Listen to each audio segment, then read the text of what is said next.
byo gusenga, umukristu uri ku mavi ahora yiteguye kwakira agakiza k'umucunguzi.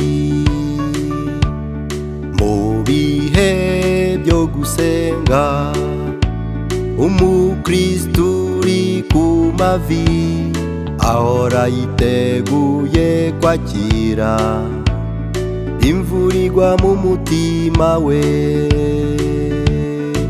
Mukristo senga, senga, senga, sabana na Yesu. Mukristo senga, senga, senga, uzanesherezwa n'umucunguzi. Mukristo senga, senga, senga, sabana na Yesu. Mukristo senga, senga, senga, uzanesherezwa n'umucunguzi.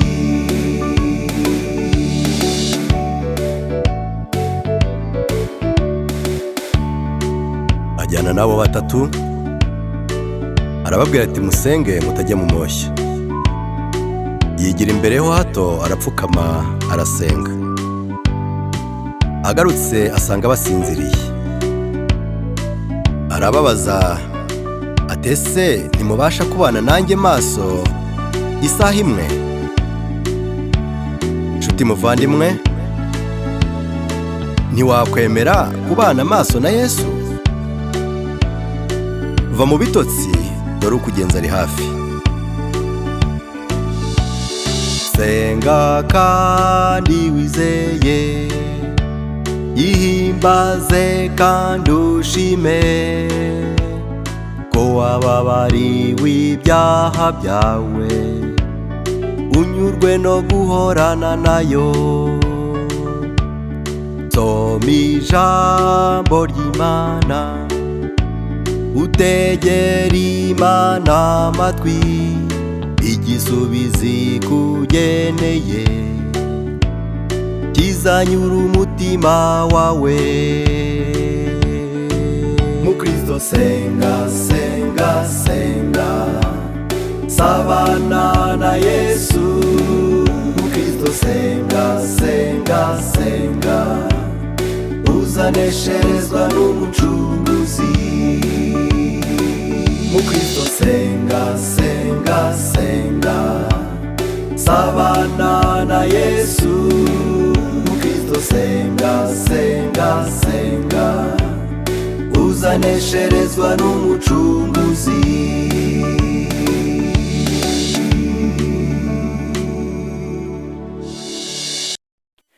Haleluya abantu b'Imana, izina ry'Imana ya Yakobo nirishyirwe hejuru. Uyu munsi tugarutse nanone gusukura ikigo cyacu cyatubwiraga ndetse cyatubazaga ngo ninde wababwiye yuko mu rusengero ariho ho gusengerwa honyine. Reka iki gice cya kabiri tugitangize isengesho. Mana yacu, mubyeyi ukomeye, Data twese uri mu ijuru, shimwe guhimbazwa, icyubahiro n'ubutware byose ni ibyawe iteka ryose. Bana bawe tuje imbere yawe, tuje kugira ngo Mwami Imana twongere twumve ibyo utubwira. Twicare imbere yawe Mwami, tumenyeshe ibyo dukwiriye gukora ndetse n'ibyo dukwiye kwirinda, kugira ngo tube muri iyi si tukubahisha tutarabisi, twiteguye kwimurirwa iwacu heza. Ngaho ngwino ubane natwe mu izina rya Yesu Kristo, amen. Gusubukura ikigo cyacu birahera ku kwibukiranya ibyo ejo twarebye. Ejo twarebye ingingo 55 zigize iki cyigisho. Twarebye igisobanuro cyo gusenga, tubona impamvu dusenga ndetse n'umumaro w'amasengesho tukaba turi bukomeze uyu munsi. Rero Uyu munsi turareba nanone ubwoko bw'amasengesho, icyumba cy'amasengesho ndetse n'igihe cyo gusenga. Reka turebe amagambo n'ubundi bihamya turaza kubibaha nyuma, ariko reka dukomeze. Aya magambo aravuga ngo umwijima w'umubi ugota birengagiza gusenga, n'ibyongorero by'ibishuko bye bikabatera gukora ibyaha. Ayo makuba yose bayaterwa n'uko batita ku ihirwe Imana yabagabiye, ari ryo ryo gusenga. Mbese ni iki gituma abahungu n'abakobwa b'Imana bagira itendwe ryo gusenga?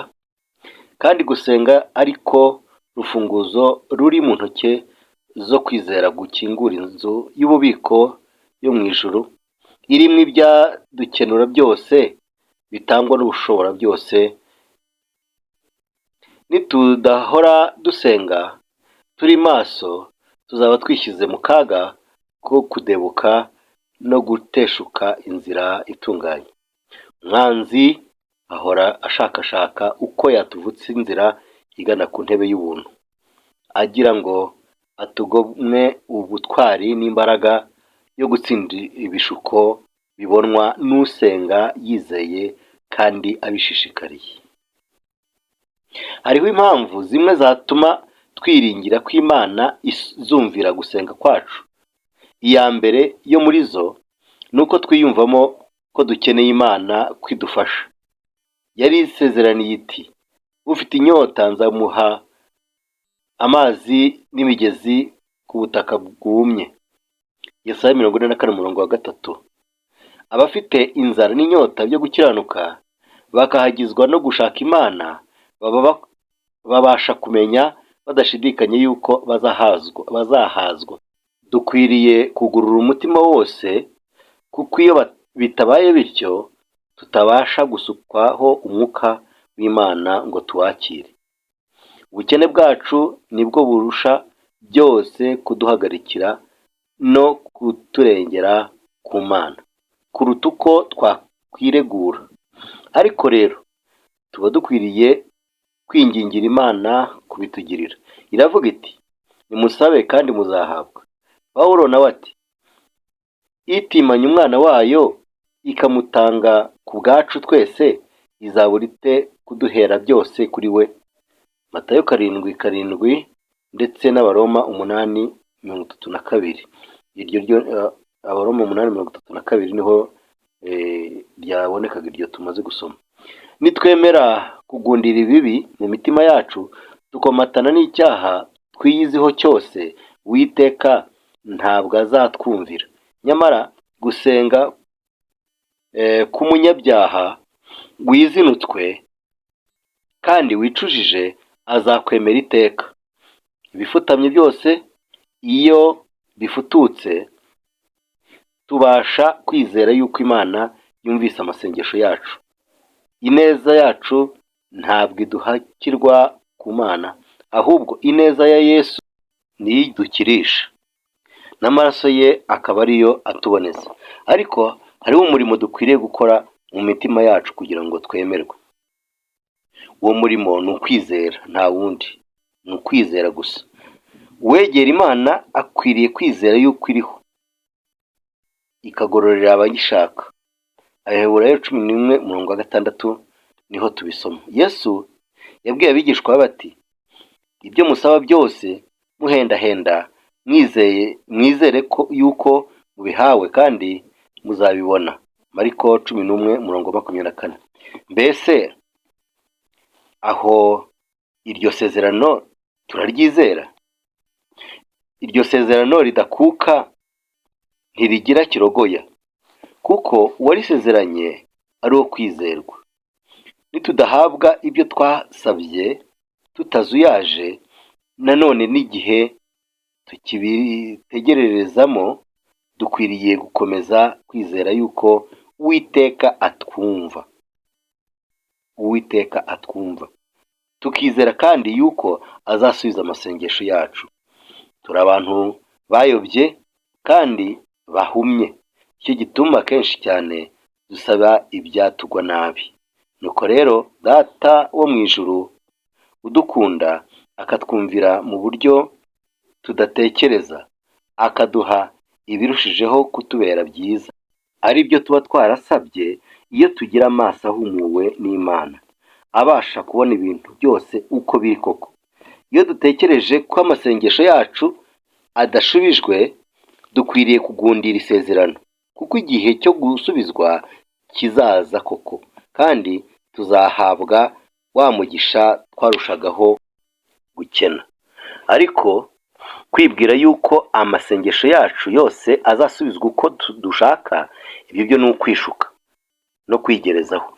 Imana ni inyabwenge, ntiyoba rwose, kandi ineza yayo nayo ni nyinshi, ituma itagira icyo iza cyose yima abagenda batunganye rwose. Nuko rero ntugatinye kuyiringira, nubwo gusenga kwawe kutasubizwa uwo mwanya.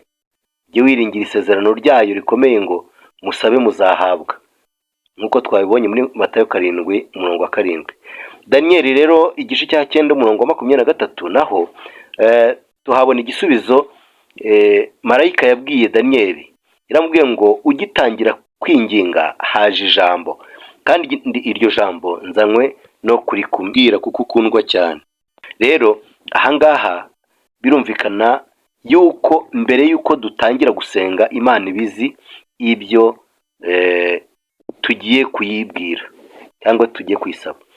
Nitugundira ibitekerezo byo gushidikanya n'ubwoba, tukagerageza no gusobanukirwa ikituyobera cyose, no kumenya impamvu y'amagorwa yose atugeraho, kugira ngo tubone kwizera, hanyuma tuzasanga yuko ibituyobera bizarushaho kugwira cyane, tugahora ku nkeke y'umutima iteka. Ariko rero nidusanga Imana tumaze kumenya ku bwacu tudafite ishinge na rugero, tugahera ko tukayibwira ibyo dukennye twicishije bugufi twizera, iyo Mana ifite ubwenge butagerwa, ibona byose, igatwarisha byose ijambo ryayo uko ishatse. Izumvira gutaka kwacu rwose, itume umucyo uvira mu mitima yacu.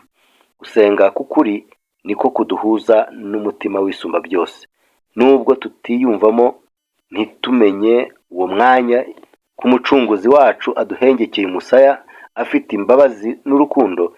Nyamara niko biri koko, ntidushobora kumva uko dukorakora, nyamara rero ukuboko kwe akuturambikaho, afite urukundo n'impuhwe nyinshi. Iyo tugiye gusaba Imana rero imbabazi, iyo tugiye gusaba Imana imbabazi n'umugisha, tuba dukwiriye kugira umwuka wo kubabarirana no gukundana ubwacu. Mbese nawe twabasha dute gusaba dutya tuti, tubabarira ibicumuro byacu nk'uko natwe twababariye ababitugiriye, kandi dufite imitima inangiwe ituma twanga kubabarira bagenzi bacu? Nidushaka ko amasengesho yacu yumvirwa, tuba dukwiriye kubanza kubabarira abandi mu buryo twifuza kubabarirwa natwe n'Imana ubwacu. Ikindi cyangombwa cyatuma amasengesho yacu yumvirwa ni ugusenga tudahwema. Ni hahandi Yesu yavuze, yaciye umugani w'umukecuru watitirije umutegetsi w'umunyamwaga. Nidushaka ko kwizera kwacu n'ubukristo bwacu bikura bigashyika, tuba dukwiriye kujya dusenga iteka. Dukwiriye gukomeza gusenga kandi tukongera tugasenga. Abaroma 12:12 haravuga ngo mukomeze mube maso gusenga mushima, ndetse n'Abakolosayi 4:4 Petero yihanangirije abizeye kudashayisha kugira ngo babone umwete wo gusenga. Pawulo nawe atugira inama ati, ibyo mushaka byose bimenywe n'Imana, mubisabiye mubyingingiye mushima. Abafilipi 4:6. Na Yuda yaravuze ati, ariko mwebweho bakundwa musengere mu mwuka wera, mwirindire mu rukundo rw'Imana. Luka 20:20 ati, gusenga ubudahwema ni ukwiyunga n'Imana kugira ngo ubugingo bwayo buhembura butembere mu bwacu bugingo, maze kubonera no kwera bidubize mu bugingo bwacu bisubire gutembera ku Mana bimeze nk'ituro mbega rishimwa. Dukwiriye gusenga tudahwema kandi tutagira inkomyi. Mugire umwete wo gusabana na Yesu mutagira ikibarosera. Mushaka uburyo bwose bwo guteranira aho basengera. Abihatira gushyikirana n'Imana ntibazabura kuboneka mu materaniro y'abasenga, bakora ibibakwiriye badasiba, bagira ubwira kandi bashishikariye kunguka uko bashobora kose. Bazashima uburyo bwose bubaronkesha umugisha uvuye mu ijuru. Dukwiriye gusengera hamwe n'abo turi kumwe mu rugo, ariko kuruta byose dukwiriye kutirengagiza kwihererana n'Imana, kuko ari byo bugingo bw'umutima. Ntabwo umutima wakunguka twirengagije gusenga. Gusenga hamwe n'abo mu rugo n'abo mu iteraniro ntibihagije na gatoya. Ureke ijisho ry'Imana risuzuma umutima wawe wiherereye. Imana yonyine niyo yumva gusenga ko mu rwiherero. Nta gutwi k'umunyamatsiko gukwiriye kumva bene iyo misabire. Nubwo tuzabigarukaho ku musozo, ariko iki ngiki cyo ndakivuze. Nta gutwi k'umunyamatsiko gukwiriye kumva bene iyo misabire. Nzakigarukaho. Umutima w'usengera ahiherereye ntugotwa n'ibiwuhuza, ntiwumva urusaku no gusamara gutewe n'iby'isi. Ushakana Imana ituza kandi ufite umwete mwinshi, akwiriye kujya asengera ahiherereye. Kandi ubwo uzajya ukora imirimo yawe iminsi yose, ureke umutima wawe usenga Imana kenshi. Niko Henoki yagenzaga ubwo yagendanaga n'Imana. Mwibuke ko hari igitabo cyitwa Kubaho nka Henoki. Ni cyiza cyane, muzagishake muzarebe uburyo yagendanaga n'Imana. Bene iyo misabire yo mu mutima irazamuka imeze nk'umubavu utumbagira, ukagira impumuro nziza imbere y'intebe y'Imana. Ntabwo Satani abasha kunesha umuntu unamba atyo ku Mana. Aleluya. Satani ntashobora kunesha umuntu nk'uwo nguwo. Reka dusoreze kuri aya magambo. Nta gihe kandi nta hantu, nta n'ikindi cyose cyatuma tudakwiriye gusengera mu mitima yacu. Aleluya. Reka dusoreze hano, noneho tuzasubukure ejo. Uwiteka abagirire neza. Dusenga Imana. Data mwiza, izina ryawe rihabwe icyubahiro. Urakoze cyane kubw'aya magambo uduhaye. Ejo ubwo tuzasoza aya magambo, tuzavuga mu ncamake ku buryo buri wese abasha kuba yakwibuka icyo yakuye muri iki cyigisho. Ariko Mwami Imana, ndakwingize kugira ngo ijambo rimwe ku munyabwenge rirahagije, kandi hari ubwo uwumvise iki cyigisho atakumva igikurikiyeho. Ndakwingize Mwami kugira ngo uwumvise aya magambo abashe gufatisha umutima we, kugira ngo uyamukirishe mu izina rya Yesu Kristo. Urakoze. Amen.